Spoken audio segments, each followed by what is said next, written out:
Хала Мадрид немесе Вискаль Барса. Биылға екі команданың текетіресі өте бір қызықты, эмоцияға, шоуға толы болайын деп тұр. Себебі бұл екі команда жазда біраз өзгерістер жасады. Ассалаумалейкум, құрметті футбол сүйер қауым. Сіздермен бірге Sport United арнасы және оның жүргізушісі мен Рулан. Түсінгендеріңіздей, бүгін біздер екі команданың, яғни Реал Мадрид пен Барселонаның жазғы трансферлері туралы айтатын боламыз. Кім қайда ауысты, не үшін ауысты, пайдалы ма, пайдасыз ба, әр ойыншыға жеке-жеке тоқталып кететін боламыз. Арнамыздан алыстамаңыздар, тіркеліп, лайк басып, ойларыңызды комментарийға жазып кетіңіздер. Сізден бізге қолдау, бізден керемет контент. Олай болса, бастайық.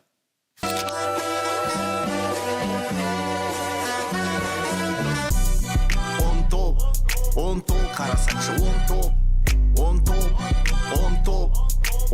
қарасаңшы, он топ. Сонымен бізде бүгін Реал Мадридтің трансферлері туралы. Өздеріңіз білесіздер, енді былтырғы маусымда Реал Мадридтің ойыны өте бір сәтсіз, сүреңсіз, сондай бір шамалы ойын болды. Ешқандай кубок жеңген жоқ. Онымен қоса тікелей қарсыласы Барселонаға 4-1 Эль Классикоға жеңілді. Еще қалай жеңілді? Маусым барысында енді біраз өзгерістер керек екені белгілі болды. Сөйтіп маусымның соңында Карло Анчелоттиді еңбегі сіңген Папа Карлоны алмастырды. Орнына Хаби Алонсо келді. Испаниялық жас маман, бірақ тәжірибесі мол маман, кезінде Байерді талай шайқаған. Оның енді келуімен оның басты талаптарының бірі мынандай болды. Егер де сіздерге ремонтада керек болатын болса, онда мен айтқан мына ойыншыларды аласыздар деді. Алғашқы ойыншы Трент Александр-Арнольд. Тот самый Арнольд. Ливерпульдің түлегі, Ливерпульдің жүрегі, Мадридтік Реалға ауысам деп Ливерпуль жанкүйерлерінің алғысын емес, қарғысын алып кеткен ойыншы. Жалпы енді көбінің ойы Арнольд тегін келді деп ойлады, бірақ бұл жерде бір момент Арнольд тегін емес, оны 10 миллион евроға сатып алды. Не үшін 10 миллион евро? Өйткені клубтар арасындағы әлем чемпионатының заявкісіне кіргізу үшін, соған үлгеру үшін Арнольдты өзінің қатарына қосты. Жалпы Арнольд туралы не айтуға болады? Оң жақ қаптал қорғаушысы, жартылай қорғаныста да өзін жақсы көрсете алады.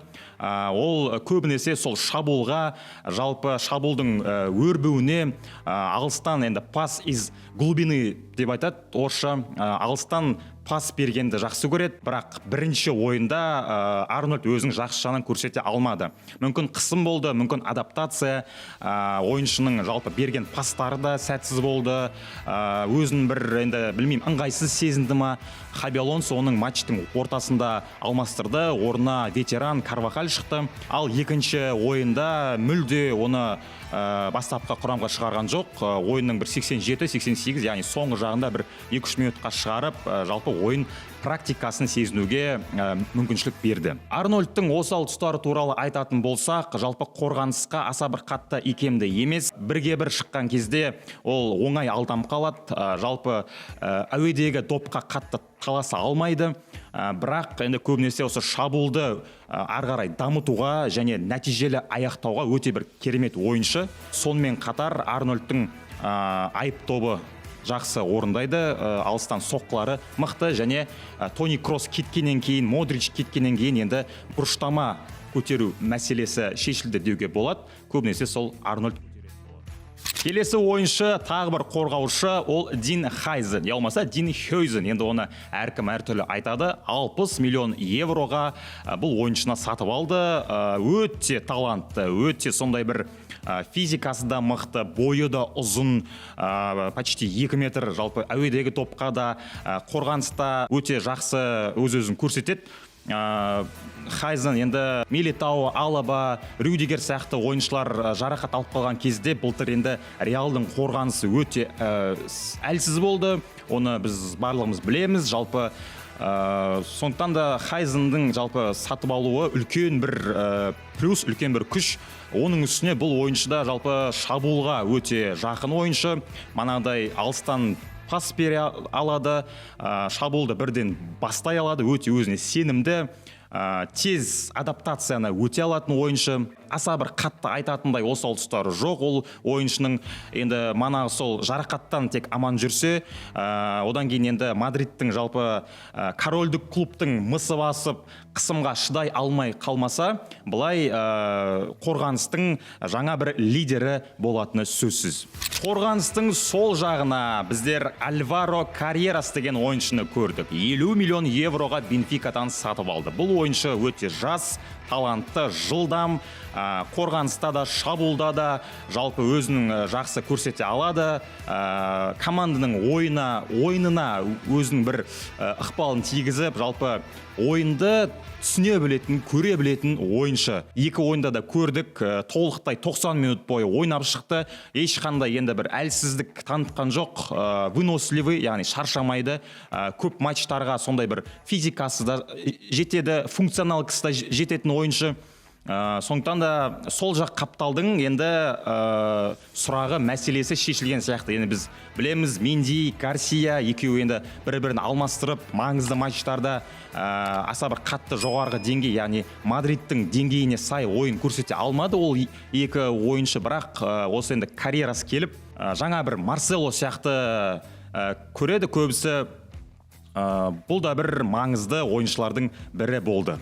Тағы бір үлкен қаржы жұмсалған ауысым ол Франко Мастантуоно. Жас ойыншы Ривер Плейттан 45 миллион евроға ауысып келді. Енді бұл ойыншыға сонша ақша неге құртты деген жалпы сұрақтар жанкүйерлер арасында пайда болуы мүмкін. Әрине ол орынды, бірақ Мастантуононың жалпы талантты ойыншы екені, жылдам, сондай бір резвый, резкий, өте бір шабуылға қатты өзін бір белсенді араласа алатын, пайдасын тигізе алатын пастары өте дәл екенін біз осы соңғы өткен екі матчта көрдік, білдік. Бір қараған кезде сол бір кезіндегі Ди Марияны еске салады. Шабуылдайтын жартылай қорғаушы, болмаса тіпті шабуылға да араласа алады, соққылары да өте мықты. Екі ойынның нәтижесінде бұл ойыншы тіпті негізгі құрамның ойыншысы да атанып кетуі мүмкін. Дегенмен енді Хаби Алонсо бұл ойыншыға сенім білдіреді. Оның үстіне кеше екінші ойында Овьедоға қарсы ойында негізгі құрамға шықты, өзін жақсы көрсетті. Ал енді Реал Мадридтен кеткен ойыншылар туралы айтатын болсақ, әрине бұл Лука Модрич. Аңыз, темір адам, тірі аңыз Лука Модрич. Енді бұл ойыншы туралы көп нәрсе айтып керек емес, өйткені оның жеткен жетістіктері, жалпы жасаған еңбегі, істері Реал Мадридтің жалпы дамуына, Реал Мадридтің корольдік клуб болып, сол бір 6 бірдей чемпиондар лигасын жеңуге өзінің бірден-бір жалпы ықпалын, септігін тигізген адам. Аңыз, тірі аңыз Миланға ауысты, жасы 39-ға келсе де бұл ойыншы жалпы соңғы маусымда, оның алдыңғы маусымда да Мадрид үшін өте бір қатты керек ойыншы болды, пайдасын тигізді. Енді Миланға ауысып, сол бір карьерасының жалпы закатында әдемі аяқтап, ендігі бейнетінің зейнетін көруге тілектеспіз. Модричті біз ешқашан ұмытпаймыз, оған алғысымызды айтамыз. Тағы бір мықты ойыншы, бірақ өкінішке орай недооцененный ойыншы. Неге недооцененный? Өйткені бұл ойыншыға соңғы маусымда сын өте көп айтылды. Ол әрине Лукас Васкес. Лукас Васкесті біз негізі шабуылдайтын ойыншы ретінде білеміз. Кезінде ол сол бір жартылай қорғаныста оң жақ қапталдағы шабуылдың дамуына аса бір өзінің үлесін қосқан. Бірақ енді Реал Мадридтегі соңғы 1-2 жылдағы мәселеге байланысты, яғни жарақаттар көп болды, ротация жасау қиын болды. Сол себептен ол мәжбүрлі түрде қорғаушы рөлін атқару керек болды. Байерге ауысты. Тен Хагтың қазір баптауымен Лукас Васкес арғарай өзінің карьерасын жалғастырып, жарқырап кетсін. Лукас Васкеске де үлкен рахмет. Вискали Барса деп Барселона жанкүйерлері алдағы маусымға зор үмітпен сеніп отыр. Ал Барселона болса биылғы жазда мынандай бір ойыншыларды өзінің қатарына қосты. Хуан Гарсия, қақпашы. Жалпы Барселонаның негізгі мәселелерінің бірі қазіргі ол әрине қақпашы мәселесі. Жарақат алған Тер Штеген біраз уақыт бойы алаңға шыққан жоқ. Онымен тіпті түсініксіз жағдайлар болды, сұрақтар болды. Войцех Щенсный, негізі карьерасын аяқтап, енді міне пенсияма шығам деп жатқан кезде Барселонаға дереу түрде қақпашы керек болды. Сөйтіп өз қатарына қосты. Енді қазір ол екі қақпашы да аса бір қатты надежный емес. Оны өздеріңіз білесіздер. Сөйтіп Хуан Гарсияны 25 миллион евроға сатып алды. Енді көп жанкүйерлер оны танымау мүмкін, білмеу мүмкін, кім, неге деген сияқты. Хуан Гарсия, біле білсеңіздер, былтырғы маусымда Ла Лиганың үздік қақпашысы номинациясын жеңіп алған. Облактан да, Куртуадан да мықты болған. Өте бір гибкий, аяқпен де жақсы ойнайды, қолмен де жақсы ойнайды, жақсы секіреді. Және бірге бір шыққан кезде өте бір сондай сенімді, надежный голкипер.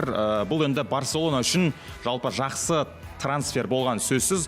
Кешегенде екі ойында екі гол жіберіп алды, бірақ енді ол қорғаныстың да мәселесі болуы мүмкін. Алайда Хуан Гарсия бірінші нөмірді алып, енді Барселонаның енді Тер Штегеннің өзін қазір қатардан шығарып тастап, өзі негізгі қақпашы болады. Тағы бір жаңа ойыншы ол Маркус Решфорд. Манчестер Юнайтедті өз-өзін жоғалтып алған. Кейін Астон Виллаға барып, сол бір прайм кезеңін қайтарам деп, бірақ өкінішке орай, әрине Решфорд үшін жарақаттарға байланысты аса бір қатты мықты ойнай алмады. 17 ойында небәрі 4 гол соғып, 4 ассист берді, бірақ сол бір 2 ассисті Чемпиондар лигасының ойында болды. Үміт болды, бірақ манағыда енді жарақаттардың кесірінен енді өзінің формасын жоғалтып алып, Манчестерге қайтып келді. Бренда с условием выкупа деген келісіммен Решфордты өз қатарына қосты.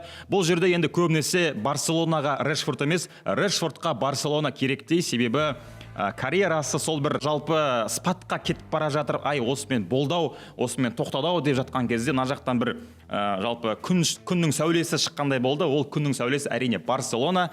Енді ол мүмкіндікті жіберіп алмау керек, өзін жақшаның көрсету керек деген сияқты. Жылдам, дриблингі мықты, алыстан соққы жақсы жасайды. Позицияны жақсы таңдай біледі. Бірақ Фликтің өзі айтқандай, бұл ойыншы бірден бастапқы құрамға шықпайды. Әрине, орындардың бәрі занят ол жерде енді. Негізі сол жақ вингер, ол жерде енді Рафини ойнайды. Центр форвардқа оны қоя алмайды, себебі Левандовский бар, оны алмастыратын Ферран Торрес пен Ольмо бар. Енді игрок, так скажем, ротации. Ойынның бір ортасында 60-70 минуттар болған кезде, ойыншылар шаршаған кезде алмастырып жаңа бір дем беруге шақырған ойыншы, бірақ алда біз білеміз, маусым өте ұзақ, чемпионаттың, кубоктың, еврокубоктың ойындары бар. Әрине, Решфорд өзінің мүмкіншілігін алып, әлде де жарқырайтынына біз сенеміз. Решфордқа сәттілік. Барселонаның тағы бір трансфері, енді бұл ауысымды әзірге топ деп айтуға ерте, себебі бұл ойыншы жас. Жалпы болашаққа инвестиция деп айтсақ дұрысырақ болар. Ол Руни Барджи. Швециялық ойыншы, карьерасын Мальмеода бастаған, бірақ мәнсабының көп бөлігін Копенгагенде өткізген, Данияның Копенгагені. 4 жылда Копенгаген сапында 14 гол соққан, оның біреуін Чемпиондар лигасында сол бір Манчестер Юнайтедтің қақпасына соққан. Жалпы 2,5 миллион евроға бұл ойыншыны сатып алды. Енді бірден әрине негізгі құрамда шығады деген затқа ешкім кепіл бермейді. Оның үстіне ол ойыншыда қазір жарақат. Мүмкін сол бір әзірге арендаға бір басқа бір командаға беріп, опыт жинап, көріп деген сияқты егер жақсы жағын көрсетсе, болашақ жұлдыз болып қалуы мүмкін. Биылғы жазда Барселонаға келген ойыншылардан кеткен ойыншылардың саны көбірек. Ол ойыншылардың кейбірі былтырғы маусымда негізгі ойыншылар болып саналды, кейбіреулері жас. Негізгі қорғаушы Иниаго Мартинез. Барселонаның фанаттарының жүрегін ауыртқан, сондай бір күтпеген жерден Аль-Насрға тегін ауысып кеткен ойыншы. Ойлаш, Мартинез солақай қорғаушы, сол жақ қорғаныста да ойнайды, флангта да ойнайды. Кезінде сол Араухонда, Кристенсенде да кәдімгідей достойны енді ауыстырған қорғаушы Аль-Насрға тегін ауысып кетті. Аль-Наср, Аль-Хилаль сияқты командалар көп ойыншыларды кәдімгідей жоқ дегенде бір 60-70-100 миллион беріп сатып алып жатыр. Ал бұл жерде сенің Мартинес сияқты ойыншың тегін кетіп қалды. Обидно ма? Әрине обидно. Бұл тізімге Пабло Торре, Доминго Серхи, Дарвих Нова сияқты ойыншыларды қосуға болады. Әрине ортаңқол ойыншылар Барселонаға өзінің бір мықты ойынымен пайдасын тигізе алмаған соң, уақытын босқа құртпайын деп Загреб, Штутгарт, Мальорка сияқты командаларға ауысып, карьерасын ары қарай жалғастыруды жөн көрді. Барселонадан кеткен тағы бір ойыншы, енді бұл ойыншыны кезінде Мессидің ізбасары деп танылды. Бұл Месси кеткеннен кейін бұл ойыншыға бірден 13 нөмірді сыйлап жіберді. Ол әрине Ансу Фати. Недооцененный емес, керісінше переоцененный игрок деп айтуға болатын шығар.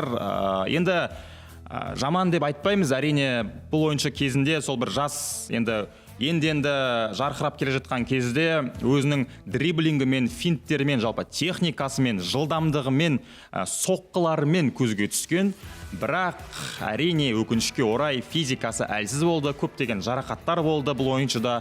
Сөйтіп жарақаттардың кесірінен лайықты түрде ойнай алмады. Сөйтіп бір жылдары бұл ойыншы ағылшындық Брайтонға арендаға ауысып кетті. Ол жерде 27 матчта 4 гол соғып, 1 ассист берді.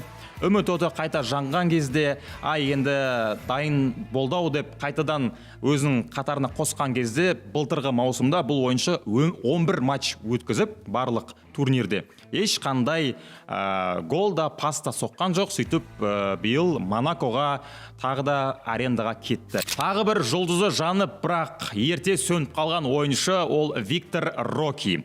Бразилиялық жұлдыз. Барселонаға Атлетико Паранаенседен ауысып келді 30 миллион евроға. Ол ойыншыда енді барлығы бар. Физика десе физикасы бар, жылдамдық десе жылдамдығы да бар, позицияны дұрыс таңдай алады, соққылар да өте жойқын, жалпы шабуылдаушы инстинкті бар ойыншы. Кезінде енді сол бір Агуэроның, Тевестің ойынына келеді деп көп эксперттер болжаған, келтірген. Бірақ өкінішке орай психологиялық күш жетпей қалды. Қысымға шыдай алмай қалды. Барселонаның жалпы мысы басып, сол бір қысымға, сол бір жалпы давлениеға шыдай алмай, жалпы ерте сөніп қалды. Барселона сапындағы алғашқы маусымында бұл ойыншы 14 матч өткізіп 2 гол соқты. Сөйтіп Реал Бетиске арендаға кетті. Ол жерде де өзін таба алмай, енді жаңағыдай сол бір қысымға шыдай алмай, Палмейрасқа кері сатып жіберді. Қала Мадрид әлде Вискалі Барса деген сұрақтың жауабын біз алдағы уақытта білетін боламыз. Әрине бұл екі команданың ендігі Эль Классикосы қызық болатыны сөзсіз. Жаңа енді айтылған ойыншылар жалпы жаңа құраммен, жаңа ойынмен, өзгертулермен шығатын командалардың нәтижесі қандай болатын барлығымызға қызық. Эль Классиконы әрине асыға күтеміз. Екі бірдей титанның, жалпы футбол әлемдегі екі бірдей гиганттың қақтығысы әрине әр кезде барлығымызға қызық. Реал Мадрид пен Барселонаның трансферлеріне арналған шығарылым өз мәресіне жетті. Комментарийға міндетті түрде өз ойларыңызды жазып кетіңіздер. Қай ойыншыны алу керек еді, қай ойыншыны алмау керек еді деген сияқты. Лайк басып, комментарий жазып, подписаться етуді ұмытпаңыздар. Әдеттегідей енді сіздерден керегі бізге қолдау, ал біздерден керемет қызықты контент. Сау, саламатта болыңыздар.